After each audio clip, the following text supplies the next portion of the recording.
এচিডিটিৰ ওপৰত যে আপোনালোকৰ এচিডিক ৰিফ্লাক্স বা এচিড সিক্ৰেশ্যন হয় পেটত যাৰ ফলত আপোনালোকে বিভিন্ন ধৰণৰ লক্ষণ দেখা পায় গুৰুত্বপূৰ্ণ কথা যে আমাৰ গেষ্ট্ৰাইটিছ আৰু এচিডিটিৰ মাজত পাৰ্থক্য আছে গেষ্ট্ৰাইটিছ বা এচিডিটি 100% একেই নহয় 100%ৰ ভিতৰত আমি যদি চাবলৈ যাওঁ লক্ষণ প্ৰায় 80% এচিডিটি আৰু গেষ্ট্ৰাইটিছ আৰু বহুতখিনি মানে চাবলৈ যদি আমি যাওঁ হয়তো ট্ৰিটমেণ্টটো বহুতখিনি একেই ধৰণৰ হয় কিন্তু আমি বিভাজন কৰিব পাৰোঁ য'ত কিছুমান লক্ষণ এচিডিটিৰ ক্ষেত্ৰত দেখা পোৱা যায় যিবিলাক গেষ্ট্ৰাইটিছৰ ক্ষেত্ৰত হয়তো নহ'বও পাৰে তো আমি আৰম্ভ কৰোঁ আজিৰ বিষয়টি খুব এটি গুৰুত্বপূৰ্ণ বিষয় ঘৰুৱা দিহাৰে আমি কেনেকৈ উপশম পাব পাৰি সেইখিনি বস্তু চাম আৰু এটি খুব গুৰুত্বপূৰ্ণ ঔষধৰ বিষয়ে আজিৰ ভিডিঅ'টিত মই আলোচনা কৰিম তো আমি পলম নকৰোঁ আহক আৰম্ভ কৰোঁ তো প্ৰথম কথা আপোনালোকক মই প্ৰধান কাৰণসমূহৰ পৰা আৰম্ভ কৰিম যে আপোনালোকৰ এচিডিটি শব্দটোতেই সোমাই আছে যে এচিড হয়তো বেছি হৈছে কিহৰ কাৰণে হ'ব পাৰে কাৰণসমূহৰ পৰা আৰম্ভ কৰিম প্ৰথম মই কথা ক'ম বহুত বেছি যদি আপোনালোকে মছলাযুক্ত খাদ্য খায় আপোনালোকৰ এচিডিটি হ'ব পাৰে বা আপোনালোকে বহুত বেছি সময় যদি খালী পেটেৰে থাকে যদি একো নোখোৱাকৈ বহুত বেছি সময় থাকে তেনে ক্ষেত্ৰত আপোনালোকৰ হ'ব পাৰে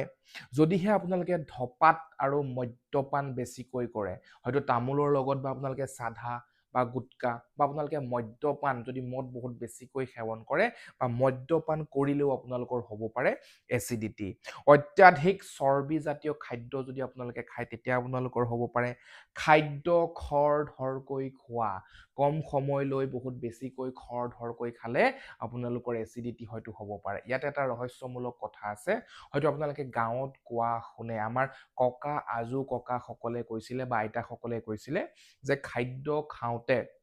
32 বাৰ 32 টাইমছ 32 বাৰ চোবাই খাব লাগে মানে অৰ্থটো হৈছে কি হয়তো আপোনালোকে জানে যে আমাৰ মুখমণ্ডলত বিভিন্ন ধৰণৰ বেক্টেৰিয়া থাকে বা আমাৰ লালতি গ্ৰন্থিয়ে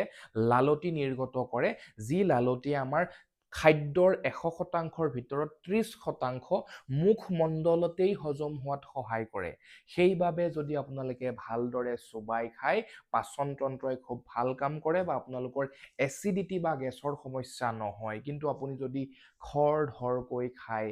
এবাৰ দুবাৰ চোবাই আপোনালোকে গিলি ভাত খাব বা বেলেগ খাদ্য খায় তেতিয়া আপোনালোকৰ হয়তো এচিডিটিৰ সমস্যা আহিব পাৰে যিমান বেছিকৈ চোবাই খাদ্য খাব সিমান আপোনালোকৰ গেছ বা এচিডিটিৰ পৰা আপোনালোকে বাচি থাকিব খুব এটা গুৰুত্ব দিবলগীয়া কথা নেক্সট কথা আমাৰ আহি গ'ল যদি আপোনালোকৰ মানসিক চাপ বিভিন্ন ধৰণৰ কাৰণত হ'ব পাৰে যদি মানসিক চাপ থাকে তেতিয়াও আপোনালোকৰ হয়তো এচিডিটি হ'ব পাৰে নেক্সট যদিহে আপোনালোকে বহুত বেছি টেঙা জাতীয় খাদ্য খায় আৰু বিশেষকৈ খালী পেটত খায় আপুনি বেলেগ খাদ্যৰ লগত টেঙা কিবা খাইছে সেইটো ইমান ক'বলগীয়া নাথাকে কিন্তু যদি আপুনি খালী পেটতেই বেছিকৈ টেঙাৰ পৰিমাণ খায় তেতিয়া হয়তো আপোনাৰ বেছি এচিডিটি হ'ব পাৰে কাৰণ আমাৰ পেটত অলৰেডি হাইড্ৰক্লৰিক এচিড থাকেই বা আমাৰ বিভিন্ন ধৰণৰ এনজাইমছ থাকে যিবিলাক আমাৰ কিছুমান পিত্তাশয়ে ৰিলিজ কৰে বা নিৰ্গত কৰে বা আমাৰ কিছুমান লিভাৰৰ পৰা আহে ঠিক আছে কিছুমান আমাৰ গেল ব্লাডাৰ বা গ'ল ব্লাডাৰৰ পৰা আহে তো ইত্যাদি বিভিন্ন ধৰণৰ এচিডৰ লগতে আমাৰ এনজাইমছ থাকে আৰু আপোনালোকে গম পায় যে এচিডক আমাৰ অম্ল বুলি কোৱা হয় আৰু আমাৰ টেঙা জাতীয় খাদ্যত কি থাকে অম্লই থাকে টেঙা মানেই হৈছে অম্ল তো অম্লই মিলি আমাৰ কি হ'ব পেটত অলৰেডি অম্ল থাকেই আৰু আমি টেঙা খাদ্য যদি খালী পেটত খাওঁ তো এচিডিটি বেছি হোৱাৰ সম্ভাৱনা থাকে তো এচিডিটিৰ ক্ষেত্ৰত টেঙা খালী পেটত বা একো নোখোৱাকৈ টেঙা খোৱাটো এটা খুব ভুল কথা নাখাব পাৰিলে ঠিক আছে তো এতিয়া আমি আৰু এটা কথা গম পাওঁ যে আহাৰ খোৱাৰ পিছতেই আমি অকণমান আৰাম কৰিব লাগে কিন্তু সেই আৰাম এনেকুৱা নহয় যে ডাইৰেক্টলি আমি বিচনাত গুচি যাওঁ তো আপোনালোকে বহিও আৰাম কৰিব পাৰে বা আপোনালোকে অকণমান আৰামত শুব বিচাৰিছে কিন্তু আপোনালোকে টোপনি যোৱাকৈ খোৱা নাই তো তেনেকুৱা ধৰণৰ অভ্যাস কিছুমান ৰাখিব পাৰে তো আপোনালোকে এইটো কৰিব নালাগে মোৰ মূল উদ্দেশ্য হৈছে কোৱাৰ যে খাই ডাইৰেক্টলি শুবলৈ নাযাব বিচনাত বা টোপনি মাৰিবলৈ নাযাব এটলিষ্ট আপোনালোকে 100টা খোজ কাঢ়িব 100 খোজ 100 ষ্টেপছ মিনিমাম ভাত খাই আপোনালোকে দিব আৰু প্ৰায় 1 1.5 ঘণ্টামানৰ পিছতহে আপোনালোকে পাৰিলে শুবলৈ যাব তাৰ পিছতহে শুবলৈ যাব মানে ভাত খোৱাৰ 1 বা 1.5 ঘণ্টা আপোনালোকে এটলিষ্ট ৰ'ব ডাইৰেক্ট শুই নিদিব তো এইখিনি হৈছে আমাৰ প্ৰধান কাৰণ যিসমূহৰ কাৰণে আমাৰ এচিডিটি হোৱা বেছিকৈ আমি দেখা পাওঁ এতিয়া মই লক্ষণৰ ক্ষেত্ৰত আপোনালোকক ক'ম গেষ্ট্ৰাইটিছ আৰু এচিডিটিৰ বিভাজন কৰাৰ আটাইতকৈ গুৰুত্বপূৰ্ণ লক্ষণেই হৈছে এচিডিটিৰ ক্ষেত্ৰত আপোনালোকৰ বুকু জ্বলা পোৰা কৰিব যিটোক আমাৰ হাৰ্ট বাৰ্ণ বুলি কোৱা হয় আপোনালোকৰ বুকু জ্বলা পোৰা কৰিব এচিডিটিৰ ক্ষেত্ৰত কিন্তু হয়তো গেষ্ট্ৰাইটিছত আপোনালোকৰ বুকু জ্বলা পোৰা নকৰিবও পাৰে তো আমি ইয়াতে বিভাজন কৰিব পাৰোঁ যদি বুকু জ্বলা পোৰা হৈছে আপোনালোকৰ 100% চিয়ৰ এচিডিটি হৈছে যদি গেছ বা এচিডিটি সম্বন্ধীয় অসুবিধা হয় বা আপোনাৰ বেলেগ বেমাৰৰ আপুনি যদি সংস্পৰ্শত অহা নাই তেন্তে হলে সেইটো আপোনাৰ নিশ্চয়কৈ এচিডিটিয়ে হৈছে তো প্ৰথম লক্ষণ আমাৰ বুকু জ্বলা পোৰা কৰা নেক্সট আমাৰ পেট জ্বলা পোৰা আপোনালোকৰ কৰিব পাৰে টেঙা টেঙা উগাৰ অহা মই ক'লো নহয় অম্ল এচিডটো অম্ল হয় অম্লকে আমি এচিড বুলি কওঁ তো আপোনালোকৰ টেঙা টেঙা উগাৰ আহিব পাৰে হালধীয়া বৰণৰ আপোনালোকৰ বমি হ'ব পাৰে আপুনি যদি খালী পেটত বমি কৰিছে হয়তো আপোনাৰ এক্সপেৰিয়েন্স বা অভিজ্ঞতা আছে যে এচিডিটি হলে কেনেকুৱা ধৰণৰ বমি হয় তো এইকেইটা লক্ষণৰ পৰা আমি বিভাজন কৰিব পাৰিম যে হয় এইটো এচিডিটি হয় গেষ্ট্ৰাইটিছ নহয় গেষ্ট্ৰাইটিছৰ বিষয়ে মোৰ এটা ভিডিঅ' অলৰেডি বনোৱা আছে যদি আপোনালোকে গেছৰ সম্বন্ধীয় লাগে নলেজ লাগে বা আপোনালোকক লাগে গেছ কেনেকুৱা ধৰণৰ লক্ষণ বা কি হয় কি কৰিব লাগে সেই ভিডিঅ'টোত আপোনালোকে পাব নেক্সট আপোনালোকক মই ক'ম আপোনালোকে এইটো হয়তো গমেই পায় যে সদায় ৰাতিপুৱা কুহুমীয়া পানীহে খাব লাগে বা যদি আপোনালোকে তাত মৌজোল অকণমান মিক্স কৰি লৈছে বা জিৰা পাউডাৰ মিক্স কৰি লৈছে সেইটো খুব ভাল কথা হয়তো আপোনালোকে গম পায় পদিনা পাত যাক আমাৰ মিন্ট লিভছ বুলি কোৱা হয় পদিনা বা পুদিনা কিছুমানে পদিনা কয় কিছুমানে পুদিনা কয় তো মিন্ট লিভছ আপোনালোকৰ কাৰণে বহুত ভাল এচিডিটিৰ কাৰণে বহুত ভাল আপোনালোকে পুদিনা পাতৰ ৰস কৰি চামুচত এচামুচ বা 2 চামুচ ৰস হিচাপে খাব পাৰে বা আপোনালোকে চাটনি কৰি বা চাটনি কৰিও আপোনালোকে খাব পাৰে যদি সেই এচিডিটি আছে বহুতখিনি সকাহ পাব কল বানানা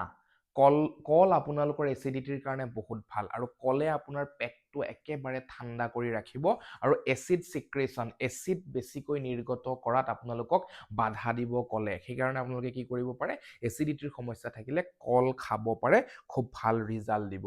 ঠাণ্ডা গাখীৰ এনেকুৱা নহয় দেই গৰম গাখীৰৰ কথা মই কোৱা নাই গাখীৰ গৰম কৰি হোৱাৰ পিছতে ঠাণ্ডা হওঁতে আপোনালোকে খাব লাগিব ঠাণ্ডা গাখীৰ আৰু সেইটো আপোনালোকে চেনিবিহীন ঠাণ্ডা গাখীৰ মানে আপোনালোকে চেনি তাত যোগ কৰিব নোৱাৰিব তো তেনেকুৱা ধৰণৰ চেনিবিহীন ঠাণ্ডা গাখীৰ খালেও আপোনাৰ পেটটো খুব ঠাণ্ডা কৰি ৰাখে আৰু এচিড সিক্ৰেশ্যন হ'বলৈ নিদিয়ে বা আপোনালোকৰ পেটত অম্লৰ পৰিমাণ বাঢ়িবলৈ নিদিয়ে এইটো এটা খুব এটা ভাল ঘৰুৱা দিহা আপোনালোকে কৰিব পাৰে জিঞ্জাৰ আদা বা জিংগাৰ আপুনি যিটোৱে প্ৰনাউন্স কৰে তো আদাৰ কথা মই ক'ম আদা আপোনালোকে কি কৰিব পাৰে সৰু সৰু টুকুৰাত কাটি শুকুৱাই ৰাখি আপুনি যেতি মানে কৰবাত যদি যায় পকেটত লৈ ৰাখিব পাৰে বা আপোনালোকে আদা দি গৰম কৰা পানী কুহুমীয়া কৰি খাব পাৰে আদা আপোনালোকৰ এচিডিটিৰ কাৰণে খুব ভাল ৰিজাল্ট দিয়ে আৰু আপোনালোকে বিচাৰিলে যেতিয়া চাহ খায় লাল চাহত আদা দিব যোগ কৰি খাব আদা খুব ভাল আপোনালোকৰ এচিডিটিৰ বাবে তুলসী পাত যাক আমাৰ কোৱা হয় বেচিল লিভছ বুলি তো তুলসীৰ পাত যদি আপোনালোকে ৰাতিপুৱা শুই উঠি 4-5টা তুলসীৰ পাত যদি আপুনি চোবাই খায় খালী পেটত লগত কুহুমীয়া পানী যদি খায় খুব ভাল ৰিজাল্টছ দেখা পোৱা যায় এচিডিটিৰ ক্ষেত্ৰত ঠিক আছে তো আপোনালোকে কি কৰিব পাৰে তুলসী পাত 4-5টা ৰাতিপুৱা খালী পেটত আপোনালোকে খাব পাৰে লং ক্লোভছ যিটো আপোনালোকে গম পায় মোৰ আগৰ ভিডিঅ'টো কৈছো লং আৰু মই ইলাচিৰ কথা কম যদি আপোনালোকে 100 গ্ৰাম লং খুব গুৰুত্ব দি শুনক এইটো কথা 100 গ্ৰাম লং আৰু 100 গ্ৰাম যদি আপোনালোকে ইলাইচি গৰম কৰিছে এটা কেৰাহীত বা এখন তাৱা বা পেনত গৰম কৰি যদি তাক খুন্দি পাউডাৰ কৰি ৰাখে আৰু ৰাতিপুৱাৰ বেলাত যদি আপোনালোকে এচামুচ কুহুমীয়া পানীৰ লগত খায় খুব ভাল ৰিজাল্টছ পাব এচিডিটিৰ সমস্যা আপোনাৰ একেবাৰে নাইকিয়া হ'ব খুব ভাল দিহা আপোনালোকে কৰি চাব ইলাইচিক হয়তো আপোনালোকে গম পায় যে ইংলিছত কাৰ্ডামম বুলি জনা যায় আৰু আপোনালোকে সেই মই যেটো অলৰেডি কৈ গলো যে লঙৰ লগত মিক্স কৰিটো খাবই খাব বা আপোনালোকে কি কৰিব পাৰে ইলাইচিৰ পাউডাৰ আপোনালোকে কেৱল ইলাইচি পাউডাৰো আপোনালোকে খাব পাৰে কুহুমীয়া পানীৰ লগত মিলাই খুব ভাল ৰিজাল্টছ পাব চফ যাক আমাৰ ফেনেল চিডছ বুলি কোৱা হয় তো ফেনেল চিডছ আপোনালোকে কি কৰিব পাৰে খাদ্য খোৱাৰ পিছত চোবাই আপোনালোকে খাব পাৰে বা তাক আপোনালোকে পাউডাৰ কৰি ৰাখি গৰম কুহুমীয়া পানীৰ লগতো আপোনালোকে খাব পাৰে খুব ভাল ৰিজাল্টছ পাব নেক্সট আপোনালোকক মই ক'ম কলা জিৰা বা আৰু আপোনালোকে কলা নিমখ মিক্স কৰি গুড়ি কৰি ৰাখিব আৰু গুড়ি কৰি ৰখাৰ পিছত আপোনালোকে কি কৰিব পেটৰ কাৰণে অতি উপকাৰী হয় আৰু সেইবাবে এটা কি কৰিব লাগিব কুহুমীয়া পানীত মিক্স কৰি খাব বা আপোনালোকে কেৱল কলা জিৰা পাউডাৰ কৰি ৰাখিছে কলা নিমখ আপোনাৰ ওচৰত আছে আপুনি এচামুচ বা আধা চামুচ কলা জিৰাৰ পাউডাৰ পানীত মিক্স কৰিছে তাত অকণমান কলা নিমখ মিক্স কৰিছে খাইছে খুব ভাল এচিডিটিৰ পৰা আপোনালোকে ৰিলিজ পাব বা উপশম পাব আজৱাইন বা জোৱান যাক আমাৰ কেৰম চিডছ বুলি কোৱা হয় তো সেই আপোনালোকৰ আজৱাইনো এচিডিটিৰ বাবে খুব ভাল তো আপোনালোকে খাব পাৰে পানীত মিক্স কৰি খাব পাৰে আপোনালোকে চব্জিত দি কৰি খাব পাৰে যেনেকৈ আপোনালোকৰ সুবিধা হয় তেনেকুৱা ধৰণৰ আপোনালোকে খাব পাৰে ঠিক আছে তো এইখিনি আছিল আমাৰ কিছুমান ঘৰুৱা দিহা যিখিনি কৰি আপুনি এচিডিটিৰ পৰা ৰিলিফ পাব পাৰে বহুত সোনকালে ৰিলিফ পাব পাৰে যদি এইখিনি কৰি আপোনালোকে ভাল নাপায় হয়তো আপোনাৰ এচিডিটিৰ পৰিমাণ বেছি হৈছে হয়তো বা বহুত দিনৰ পৰা হৈ আছে যদি ক্ৰনিক ষ্টেজত যায় আপোনালোকৰ বেলেগ বেমাৰলৈ হয়তো পৰিৱৰ্তন হ'ব পাৰে সেইবাবে আপোনালোকে কি কৰিব লাগিব ওচৰৰ ডক্তৰৰ কাষ চাপিব বৰ বেছি দেৰি নকৰিব তো এতিয়া মই দুটামান পৰামৰ্শ দিব বিচাৰিছোঁ যে আপোনালোকে এচিডিটি হ'লে কি কৰিব কি নকৰিব প্ৰথম কথা যদি আপোনাৰ এচিডিটি নিচিনা বেমাৰ বা লক্ষণ থাকে মই যিকেইটা লক্ষণৰ কথা ক'লো তেনে অৱস্থাত আপোনালোকে যিমান পাৰে সিমান লঘু আহাৰ খাব বহুত বেছি হেভি বা মা মছলা দিয়া বহুত স্পাইচি মাছ মাংস কণী ইত্যাদি খাই নাযাব আপোনালোকে লঘু আহাৰ খাব আৰু সহজে হজম হোৱা আহাৰহে খাব আৰু যদিহে আপোনাৰ এচিডিটি হৈ আছে মই অলৰেডি কৈছোঁ যে টেঙাৰ পৰিমাণ বহুত বেছি নাখাব বা খালী পেটততো একেবাৰেই নাখাব মছলা বহুত বেছি নাখাব ৰিফাইণ্ড আৰু জাংক ফুডছ একেবাৰে নাখাব খাদ্য খোৱাৰ লগে লগে পানী নাখাব এটা কথা অভ্যাস কৰিবচোন যদি আপোনালোকে পাৰে খাদ্য খোৱাৰ আধা ঘণ্টা বা 20 মিনিটৰ আগতেই পানী খাই ল'ব বা ভাত খোৱাৰ আধা ঘণ্টা বা 20 মিনিটৰ এটলিষ্ট আধা ঘণ্টা বা 20 মিনিটৰ পিছতহে পানী খাব খাদ্যৰ লগত পানী নাখাব ঠিক আছে নেক্সট ধূমপান সুৰাপান তামোল গুটকা চাধা ইত্যাদি এইবিলাক বস্তুৰ পৰা আপোনালোকে নিজকে বচাই ৰাখিব কেতিয়াও গ্ৰহণ নকৰিব ৰেগুলাৰ এক্সাৰচাইজ কৰিব 45 মিনিটৰ পৰা 1 ঘণ্টা এক্সাৰচাইজ কৰিব যোগাসন প্ৰাণায়াম কৰিব খুব ভাল ভাল যোগা প্ৰাণায়াম আছে বহুত আপোনালোকে ভাল ৰিজাল্ট পাব খুব গুৰুত্ব দিবলগীয়া কথা এটা টোপনিৰো খুব দৰকাৰ টোপনি এটা 8-9 ঘণ্টা বা মিনিমাম 6 আৱাৰ্ছ টোপনি খুব ভালকৈ আপোনালোকে ল'ব আৰু এটা আটাইতকৈ গুৰুত্বপূৰ্ণ কথা হৈছে কি মানসিক চাপৰ পৰা আঁতৰি থাকিব 95% বেমাৰৰ ক্ষেত্ৰত মানসিক চাপে এটা বেলেগ ধৰণৰ ভূমিকা পালন কৰে আৰু মানসিক চাপে বেমাৰটো কেতিয়াও নকমাই বৰঞ্চ বঢ়াই দিয়ে সেইবাবে আপোনালোকে মানসিক চাপৰ পৰা আঁতৰত থাকিব যদি এইখিনি কৰিও আপোনালোকে ভাল নাপায় নিশ্চয়কৈ আপোনালোকে ডক্তৰৰ কাষ চাপিব তো আজিলৈ আমাৰ এইখিনি আছিল যদি আপোনালোকে ভিডিঅ'টো চাই ভাল পালে নিজৰ বুলি শ্বেয়াৰ কৰিব আৰু কেনেকুৱা পালে ভিডিঅ'টো কমেণ্ট ডাউন কৰি জনাব আপোনালোকৰ এটা কমেণ্টে মোক বহুতখিনি অনুপ্ৰেৰণা দিয়ে আৰু ভাল কাম কৰি আগুৱাই যাবলৈ আৰু ভিডিঅ'টো যিমান পাৰে সিমান শ্বেয়াৰ কৰিব তাৰ লগতে